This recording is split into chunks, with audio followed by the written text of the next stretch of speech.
وجعلناکم، اور ہم نے بنائے تمہارے شعوباً، یہ شعبن کی جمع ہے جس کے معنی خاندان کے آتے ہیں، وقبائل، یہ قبیلتن کی جمع ہے جس کے معنی قبیلے کے آتے ہیں، لتعارفوا، تاکہ تم پہچانے جا سکو، ان اکرمکم، بے شک تم میں معزز، عند اللہ، اللہ کے نزدیک، اتقاکم، وہ ہے جو کہ تقوی اختیار کرے، ان اللہ، بے شک اللہ تعالیٰ، علیم، جاننے والا ہے، اور خبیر، خبر رکھنے والا ہے۔ اے لوگو، دوبارہ ترجمہ سن لو ایک مرتبہ، اے لوگو، بے شک ہم نے تم کو پیدا کیا مذکر سے اور مؤنث سے، اور ہم نے بنائے تمہارے خاندان اور قبیلے تاکہ تم پہچانے جا سکو، بے شک تم میں معزز اللہ کے نزدیک وہ ہے جو تقوی کے اعتبار سے بہتر ہو، ان اللہ علیم خبیر، بے شک اللہ تعالیٰ جاننے والا اور خبر رکھنے والا ہے۔ اب تک جتنی آیات پڑھ رہے تھے اس میں کیا تذکرہ تھا؟ یا ایھا الذین آمنو، یعنی کہ اے ایمان والو، لیکن یہاں پر کیا فرمایا؟ یا ایھا الناس، اے لوگو، یعنی کہ یہ خطاب جو ہے یہ عام ہے، کسی کے ساتھ خاص نہیں ہے، یہ عام خطاب ہے، اس سے مراد روئے زمین کے سب لوگ ہیں۔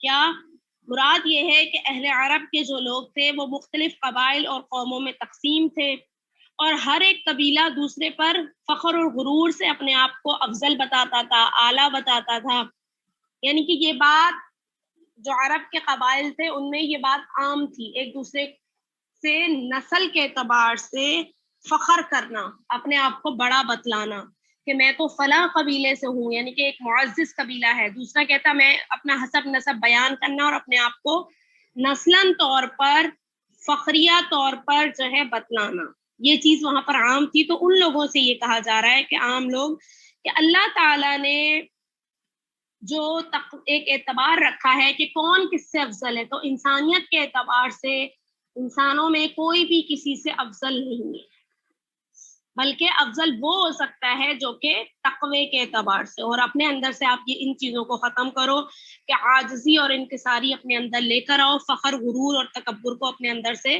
ختم کیا جا سکے۔ اور اللہ نے جو تم لوگوں کے درمیان یہ قبیلے بنا دیے ہیں وہ اس لیے بنا دیے ہیں کہ تاکہ تم ایک دوسرے کی پہچان کر سکو، یعنی کہ مقصد نسلاً تفاخر کرنا نہیں ہے، بلکہ مقصد جو ہے وہ یہ ہے کہ آپ ایک دوسرے کو پہچان سکو، اچھا یہ فلاں قبیلے سے ہے، اچھا یہ فلاں خاندان سے، مقصد صرف یہ ہے۔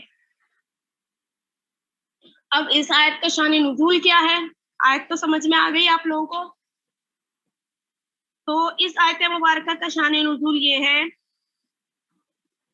کہ جب مکہ فتح ہوا، فتح مکہ کے وقت نبی کریم صلی اللہ علیہ وسلم کے حکم سے حضرت بلال حبشی رضی اللہ تعالیٰ عنہ کو یہ فرمایا گیا کہ آپ کعبہ کی چھت پر کھڑے ہو کر اذان دیجیے۔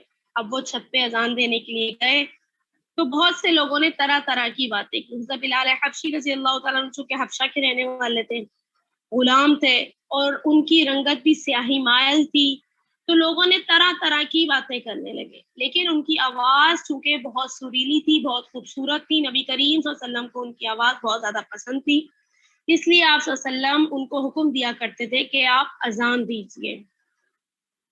ایسا ہی ہوا، جب یہ اذان دینے لگے تو وہاں کے کچھ لوگ یہ کہنے لگے کہ اللہ کا شکر ہے کہ یہ دن دیکھنے سے پہلے ہی میرا باپ مر گیا، یعنی کہ طرح طرح کی فضول قسم کی باتیں کرنے لگے۔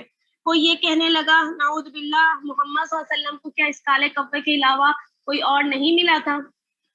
کوئی یہ کہنے لگا کہ اگر خدا چاہے گا تو اللہ ہماری حالت بدل دے گا، مطلب ہمارا تو حال یہ ہے کہ ایک غلام کھڑا ہو کے جو ہے وہ اذان دے رہا ہے، مطلب اس طرح کی باتیں ہونے لگی۔ کیوں؟ کیونکہ ان کے اندر نسلی تفاخر پایا جاتا تھا۔ انہی میں ابو سفیان بھی وہاں موجود تھا۔ ابو سفیان نے یہ کہا کہ وہ خاموش رہا اور کہنے لگا کہ میں کچھ نہیں بولتا، مجھے معلوم ہے کہ میرے زبان سے جو بھی الفاظ ادا ہوں گے وہ اللہ تعالیٰ نبی کریم صلی اللہ علیہ وسلم تک پہنچا دیں گے۔ چنانچہ ایسا ہی ہوا، یہ تمام باتیں آپ صلی اللہ علیہ وسلم تک پہنچ گئیں۔ آپ صلی اللہ علیہ وسلم نے ان لوگوں کو حاضر فرمایا اور ان کی بات پرس کی، ان کو اس بات سے منع کیا، تو انہوں نے اپنی باتوں کا اقرار کر لیا کہ جی ہم نے ایسے بولا تھا۔ اس وقت یہ آیات نازل ہوئیں۔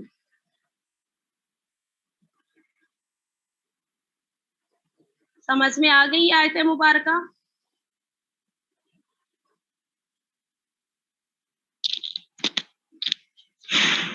آیت سمجھ میں آ گئی؟ یس میم. Yes, ma'am. Yes, ma'am.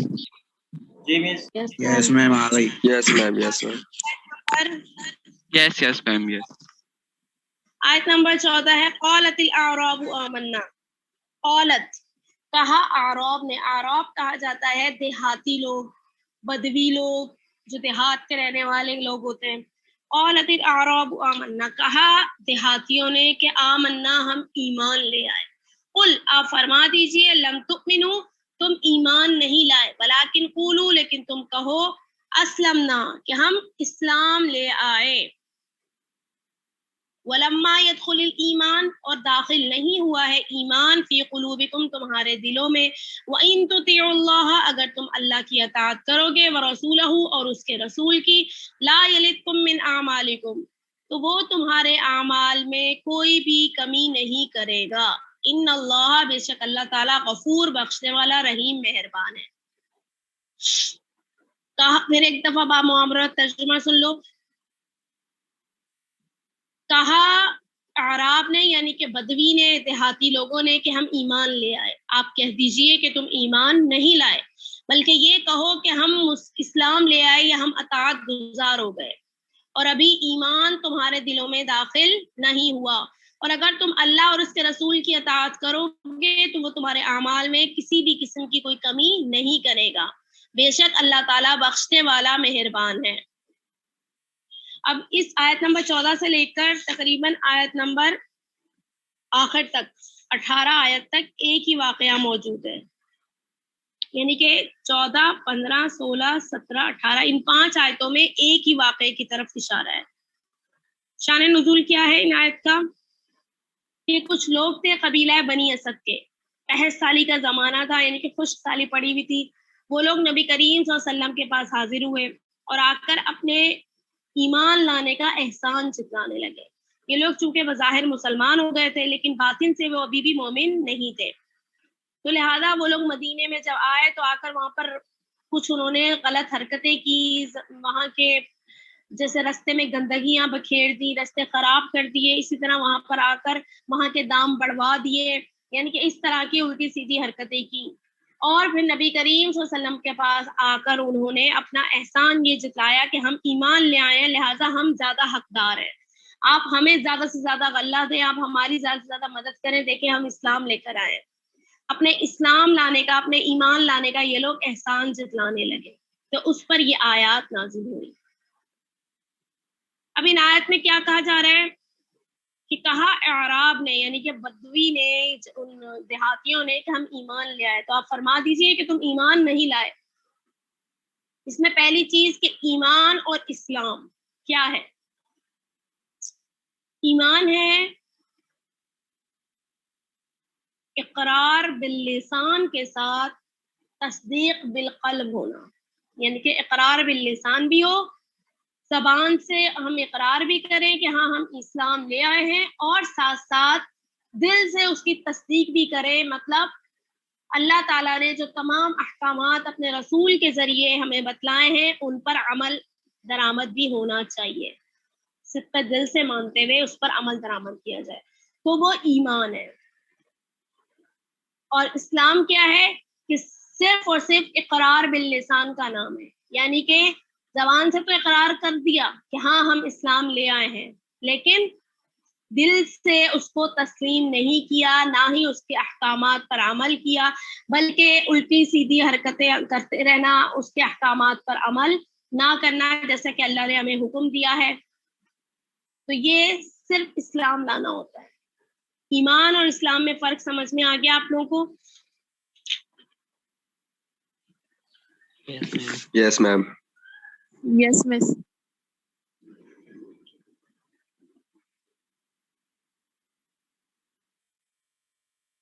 اب اللہ تعالیٰ نے اس آیت میں کیا بتایا ہے کہ اے اعرابیوں تمہارے لیے یہ احسان جتانا مناسب نہیں ہے. ہم ایمان لائے ہیں، اگر یہ تمہاری نادانگی کی وجہ سے ہے، یعنی کہ اگر تم لوگ یہ احسان اپنی نادانی کی وجہ سے جتلا رہے ہو تو اللہ کی بارگاہ میں رجوع کرو، بخشش طلب کرو، تو یقیناً اللہ تعالیٰ بخشنے والا ہے، مہربان ہے. آیت نمبر 15 ہے انما المؤمنون الذین آمنوا کہ بے شک مومن وہ ہیں جو ایمان لاتے ہیں باللہ اللہ پر و رسول ہی اور اس کے رسول پر، ثم لم یرتابوا پھر اس میں کسی بھی قسم کا کوئی شک و شبہ نہیں کرتے، وجاہدوا وہ جہاد کرتے ہیں باموالہم اپنے مالوں کے ساتھ، وانفسہم اور اپنی جانوں کے ساتھ، فی سبیل اللہ اللہ کے راستے میں، اولئک هم الصادقون یہ وہی لوگ ہیں جو کہ سچے ہیں۔ بے شک مومن وہ لوگ ہیں جو اللہ اور اس کے رسول پر ایمان لائے، پھر اس میں کسی بھی قسم کا کوئی شک نہیں کیا، اور اپنے جان و مال سے اللہ کی راہ میں جہاد کرتے رہے، یہی لوگ سچے ہیں۔ سمجھ میں آ گیا اس آیت مبارکہ کا ترجمہ؟ آیت نمبر 15 یہ۔ یس میم۔ اب اس آیت مبارکہ میں اہل ایمان کے بارے میں یہ بیان کیا جا رہا ہے کہ مومن کی تعریف بیان کی جا رہی ہے کہ مومن اصل میں ہے کیا، کون ہے مومن؟ تو بتا دیا کہ مومن وہ لوگ ہیں جو خلوص دل سے اللہ اور اس کے رسول پر ایمان لاتے ہیں، پھر ان کو جو احکام بتلائے جاتے ہیں اس کی صدق دل سے اس کی تعمیل کرتے ہیں، اور کسی بھی قسم کا کوئی شک و شبہ نہیں کرتے، بلکہ اللہ کی راہ میں دین کی سربلندی کے لیے جہاد بھی کرتے ہیں، یعنی کہ اپنے مالوں کو بھی قربان کر دیتے ہیں، اپنی جانوں کو بھی قربان کر دیتے ہیں، یہ لوگ اصل مومن ہیں، یہ لوگ پکے مومن ہیں۔ مطلب یہی ہے کہ اس آیت کا بھی تعلق جو ہے وہ پچھلی آیت سے ہی ہے، انہی لوگوں کو یہ بتلایا جا رہا ہے کہ مومن تو یہ لوگ ہیں، صرف اور صرف وہ مومن نہیں ہوتا یا جو کہتے کہ ہاں میں اسلام لے آیا اور پھر اس پر عمل نہ کرے، بلکہ مومن تو وہ ہوتا ہے جو اپنے نہ جان کی پرواہ کرتا ہے نہ مال کی پرواہ کرتا ہے، اور اپنے رب کے لیے ہر وقت کھڑا رہتا ہے، اپنے رب کے حکم پر ہر وقت کھڑا رہتا ہے۔ پھر آیت نمبر 16 اور 17 ہے، ایک صاف ہے یہ، قل فرما دیجیے اتعلمون اللہ،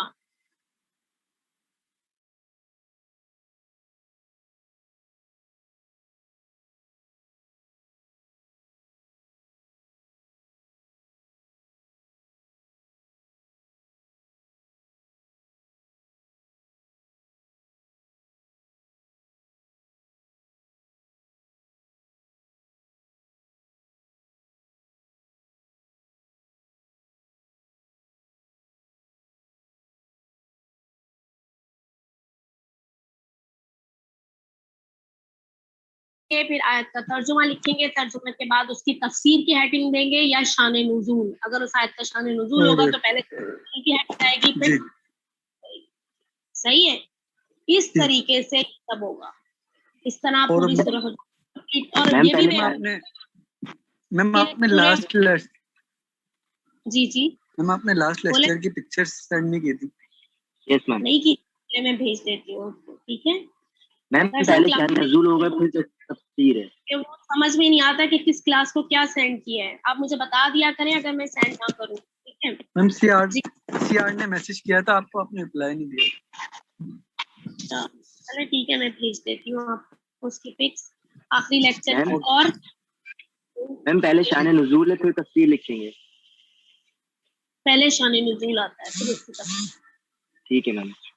ہاں ایک اور چیز، مشکل الفاظ کے معنی بھی لکھیں، آیت لکھی صحیح ہے، اس کا ترجمہ لکھا، پھر مشکل الفاظ، اس میں سے جو الفاظ ہیں جو انڈر لائن ہوئے ہیں وہ بکس میں بھی آپ کو دیے ہوئے الگ سے مشکل الفاظ کے معنی، وہ لکھیں گے، پھر آپ اس کی تفسیر شروع کریں گے، اس طرح ہوگا، سمجھ میم تفسیر کتنی لمبی ہونی چاہیے؟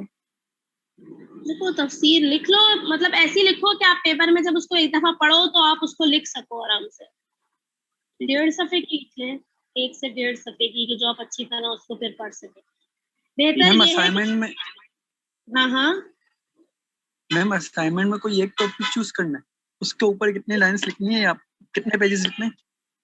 میں نے آپ کو بتایا تھا 20 پیج، یعنی کہ 10 میم پیجز، نیٹ ایشو ہے نا، 10 پیجز جی 10 پیجز ہوں گے آگے پیچھے کے، یعنی کہ 20 پیج۔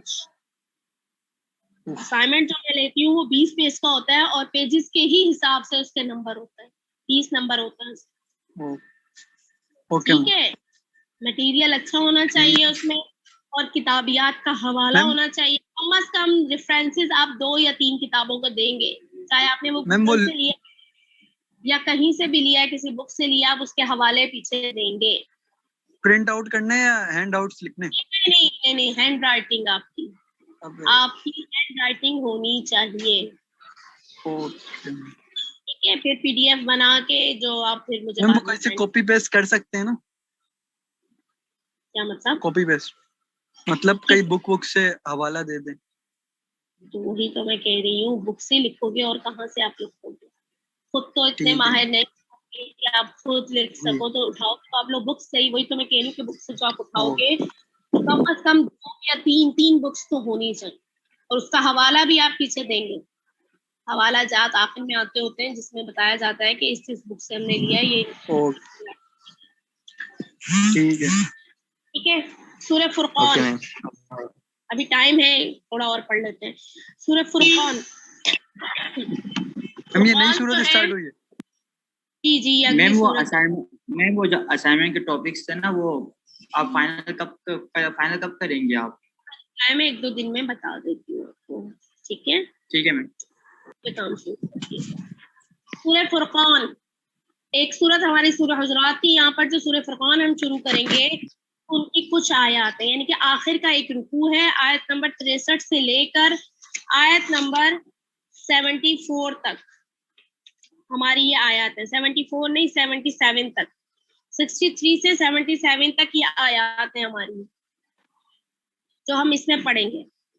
الفرقان, پہلے تعارف ہم پڑھتے ہیں کہ فرقان کہا کسے جاتے ہیں. تو فرقان کے معنی دلیل کے اور فرق کیا آتے ہیں. قرآن مجید کا بھی ایک نام الفرقان ہے. الفرقان کیوں ہے قرآن مجید کا نام؟ کہ یہ کتاب حق اور باطل کے درمیان ہمیں فرق بتاتی ہے, اور یہ کتاب ایک دلیل ہے ہمارے لیے, اس لیے اس کو الفرقان کہا جاتا ہے. اور پھر اس سورت کا نام سورہ فرقان کیوں رکھا گیا؟ تو اس سورت کی جو پہلی ہی آیت ہے, تبارک الذی نزل الفرقان علی عبدہ لیکون للعالمین نذیرا, یعنی کہ اس آیت میں الفرقان کا لفظ آیا ہے, اسی کے مناسبت سے اس سورت کا نام سورہ فرقان رکھ دیا گیا ہے. پھر تعارف, اس سورت کا تعارف کیا ہے؟ یہ سورت جو ہے یہ مکی ہے, اس کے 6 رکوع ہیں اور 77 آیات ہیں. 77, اس میں 6 رکوع ہیں. سورہ حجرات میں ہم نے پڑھا تھا اس کے 2 رکوع 18 آیات تھی, اس کے 6 رکوع ہیں اور 77 آیات ہیں. اور ترتیب کے لحاظ سے یہ سورت 25ویں نمبر پر ہے. اس سورت میں 892 کلمے ہیں اور 3703 حروف ہیں. 3703 3703 حروف ہیں. اور جو ہم پڑھیں گے وہ اس سورت کی آخری 15 آیات ہیں جو ہمارے نصاب میں شامل ہیں, وہ ہم اس میں پڑھیں گے. اب پھر جو آخری 15 آیات ہیں ان کا خلاصہ کیا ہے, اس میں کیا بیان کیا جا رہا ہے؟ تو آخری جو 15 آیات ہیں اس میں عباد الرحمن, یعنی کہ اللہ کے جو نیک بندے ہیں ان کی صفات کو بیان کیا جا رہا ہے. کیا کیا صفات بیان کی جا رہی ہیں ان آیات میں؟ نمبر 1, اللہ کے بندے جو ہیں وہ زمین پر فخر اور غرور سے نہیں چلتے بلکہ عاجزی اور انکساری کے ساتھ چلتے ہیں. نمبر 2, جب بھی وہ کسی جاہل اور بے علم لوگوں سے بات کرتے ہیں تو چاہے خواہ وہ کتنی ہی بدتمیزی کر رہے ہوں لیکن وہ آگے سے نرمی اور سلامتی سے ہی اس کا جواب دیتے ہیں. تیسری صرف جاہل, تیسری صرف کہ وہ رات کے اندھیرے میں اپنے رب کے سامنے سجدے میں رہتے ہیں اور قیام کی حالت میں رہتے ہیں. چوتھی کہ اللہ تعالیٰ کی بارگاہ میں وہ جہنم کے عذاب سے پناہ مانگتے رہتے ہیں. پانچویں صرف کہ اللہ کے بندے میانہ روی کا رستہ اختیار کرتے ہیں. کیا ہوا؟ اسراف اور بخل کا رستہ اختیار نہیں کرتے. اسراف اور بخل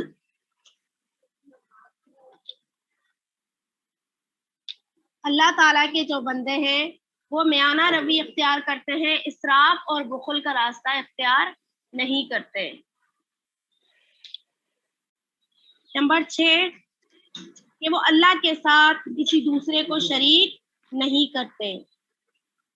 اسی طرح وہ کسی بھی جان کو قتل نہیں کرتے. اور رحمان کے بندے جو ہیں وہ بدکاری نہیں کرتے. اسی طرح اللہ کے بندے جو ہیں وہ اللہ تعالیٰ کی آیات کو غور سے سنتے ہیں اور اس پر عمل کرتے ہیں. اسی طرح اللہ کے نیک بندے جو ہیں وہ اپنے رب سے ہمیشہ دعا گو رہتے ہیں. اللہ رب العزت ان کو نیک اور صالح اولاد اور بیوی عطا فرمائے. یعنی کہ یہ وہ صفات ہیں جو کہ ان آیات میں بیان کی جا رہی ہیں. آیت نمبر 63 ہے 63. وعباد الرحمن الذین، یعنی کہ رحمان کے بندے الذین وہ ہیں یمشون جو چلتے ہیں علی الارض زمین پر، ہونن، ہونن کہا جاتا ہے آہستہ سے، دبے پاؤں. وَإِذَا خَاطَبَهُمُ الْجَاهِلُونَ، اور جب مخاطب ہوتے ہیں جاہل لوگ ان سے تو کہتے ہیں قَالُوا سَلَامًا، سلامتی ہو ان پر. رحمان کے بندے وہ ہیں جو زمین پر آہستہ آہستہ چلتے ہیں اور جب جاہل لوگ ان سے مخاطب ہوتے ہیں تو یہ صاحب سلامت کہتے ہیں، یعنی کہ وہ کہتے ہیں کہ سلامتی ہو آپ پر. اس آیت میں اللہ رب العزت رحمان کے، اللہ کے جو نیک بندے ہیں ان کی صفات کا تذکرہ فرما ہے. سب سے پہلی صفت کیا بیان کی کہ اللہ کے جو بندے ہیں وہ عاجزی اور انکساری کا پیکر ہوتے ہیں. یہ لوگ تکبر اور غرور سے دور ہوتے ہیں. اللہ کے خوف اور ڈر کے سبب اللہ کی زمین پر وقار اور نرمی کے ساتھ آہستہ آہستہ چلتے ہیں. کیوں؟ کیونکہ وہ جانتے ہیں کہ مرنے کے بعد اسی زمین میں ان کو دفن ہو جانا ہے. تو اسی لیے وہ اللہ کی زمین پر غرور اور تکبر سے اکڑ اکڑ کر نہیں چلتے، بلکہ نرمی سے، عاجزی سے اور انکساری کے ساتھ چلتے ہیں. کیوں؟ کیونکہ اللہ رب العزت کو متکبر لوگ پسند نہیں ہیں. نبی کریم صلی اللہ علیہ وسلم کا ارشاد پاک ہے کہ جس کے دل میں ذرہ برابر بھی تکبر ہوگا تو وہ جنت میں داخل نہیں ہوگا. تو اس آیت مبارکہ میں اسی بات کی تعلیم دی جا رہی ہے کہ عاجزی اور انکساری اپنے اندر لے کر آئیں اور تکبر کو اپنے اندر سے ختم کیا جائے.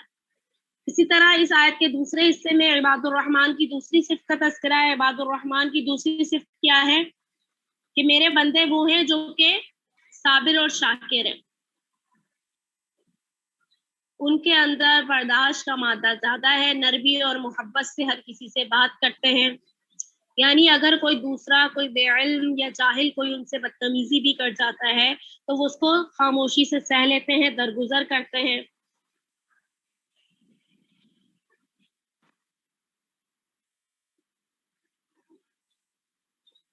مطلب یہی ہے کہ اللہ تعالیٰ نے اس آیت میں اپنے بندوں کو یہی تعلیم دی ہے کہ اگر کوئی بے وقوف اور جاہل کچھ جاہلانہ بات کرے تو تم ان بے وقوفوں اور جاہلوں سے انتقام نہ لو، اس لیے کہ ان کی طرف توجہ ہی نہ کرو بلکہ خاموشی سے وہاں سے گزر جاؤ. یہ آیت سمجھ آ گئی؟ پہلی آیت مبارکہ آیت نمبر 63 اس سورت کی.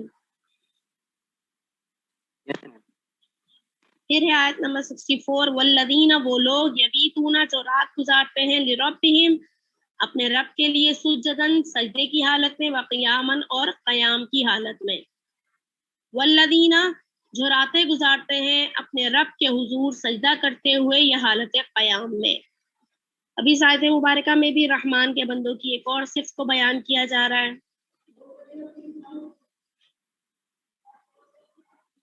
کیا صفت کو بیان کیا جا رہا ہے؟ کہ رحمان کے بندے، میم اذان ہو رہی ہے.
ہو گئی اذان؟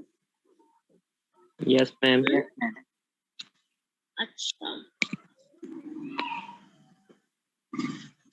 یعنی کہ اللہ کے نیک بندے وہ ہیں جو کہ اپنے رب کے سامنے حالت قیام اور حالت سجود میں رہتے ہیں. یعنی کہ اس آیت مبارکہ میں رات کی عبادت کے بارے میں بتلایا جا رہا ہے کہ رات کی عبادت یعنی کہ تہجد پڑھنے کا بہت زیادہ ثواب ہے. اور ایک مومن بندوں کی ایک صفت یہ بیان کی جا رہی ہے اللہ کے نیک بندوں کی کہ وہ ہوتے ہیں جو رات کے اندھیرے میں اٹھ کر اپنے رب کے لیے عبادت کرتے ہیں، عبادت میں مصروف رہتے ہیں.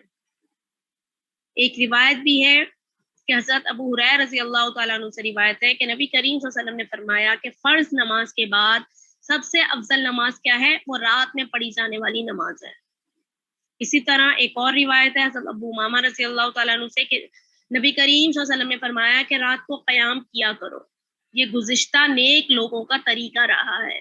رات کا قیام یعنی کہ نماز جو ہے وہ اللہ تعالیٰ کی قربت حاصل کرنے کا ذریعہ ہے، اسی طرح گناہوں کو مٹانے کا اور آئندہ گناہوں کو روکنے کا ذریعہ ہے. مراد یہی ہے کہ رات کا جو قیام ہے، نماز پڑھنا، اس سے کیا ہوتا ہے؟ اللہ تعالیٰ کی قربت حاصل ہوتی ہے. اسی طرح اس سے ہمارے جو گناہ ہم کر چکے ہیں اس کو ہم مٹا سکتے ہیں اور آئندہ نہ گناہ کرنے کا طریقہ جو ہے وہ ہمیں آ سکتا ہے. یہ نماز جو ہے یہ ہمارے لیے ذریعہ بن سکتی ہے. اس آیت مبارکہ سے ہمیں یہی بات معلوم ہوتی ہے کہ رات کا قیام یا رات کی عبادت کرنا انتہائی افضل ہے. پھر رات کے نماز جو ہے یا یہ جو نماز جو ہم پڑھتے ہیں ایک ایسی عبادت ہے کہ جس میں بندہ جو ہے وہ اپنے رب کے سامنے عاجزی اور انکساری کا ایک بہترین اظہار کرتا ہے. جیسے قیام میں کھڑے ہونا، اللہ کے سامنے رکوع میں جانا، سجدہ کرنا، اللہ کے سامنے جھکنا، تو یہ تمام کام وہ ہیں جس سے انسان کی عاجزی اور انکساری ظاہر ہو رہی ہوتی ہے، اور اللہ تعالیٰ کو عاجزی اور انکساری بہت زیادہ پسند ہے. پھر آیت نمبر 66 جو کہتے ہیں ربنا، اے ہمارے رب، اصرف عنا، پھیر دے ہم سے عذاب جہنم، جہنم کا عذاب، ان عذابہا، بے شک یہ عذاب جو ہے کان غراما، چمٹ جانے والا ہے، انہا ساتھ بے شک بہت ہی برا، مستقرن مقام ٹھکانہ ہے،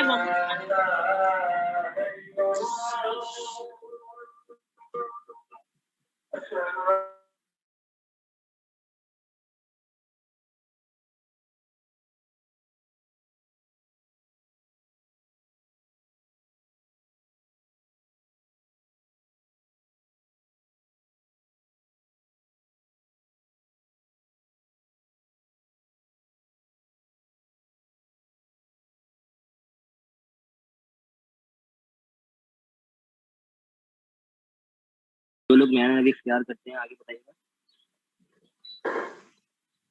جس نے بھی میانہ روی اختیار کی وہ کبھی محتاج نہیں ہوگا. اعلی من اقتصدا، جس نے بھی میانہ روی اختیار کی تو وہ کبھی بھی محتاج نہیں ہوتا. میم جی وہ آیت نمبر 63 پلیز ایک دفعہ ریپیٹ کر دیجیے. آیت نمبر 63 آیت نمبر مس ہو گئی. کہ اللہ نہیں، وعباد الرحمانی، رحمان کے بندے وہ ہیں جو کہ زمین پر ہونن، دبے پاؤ یعنی کہ آہستہ سے چلتے ہیں، اور جب وہ مخاطب ہوتے ہیں ان سے جاہل لوگ تو وہ کہتے ہیں سلامتی ہو آپ پر. سمجھ میں آ گئی؟ جی میم.